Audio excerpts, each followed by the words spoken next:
Sneezing is an involuntary expiration of air to rid the nasal passages of foreign material.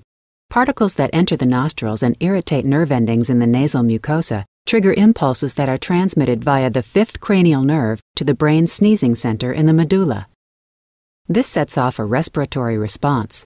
Rapid inspiration fills the lungs, the epiglottis and vocal cords close, and the muscles of exhalation in the chest and abdomen tighten in a spasmodic contraction. These events create a buildup of pressure in the lungs. When a sufficiently high level of pressure is attained, the vocal cords relax, the epiglottis opens, and an expulsion of air rushes through the nose and mouth. The force of the sneeze propels the irritants out of the nasal cavity.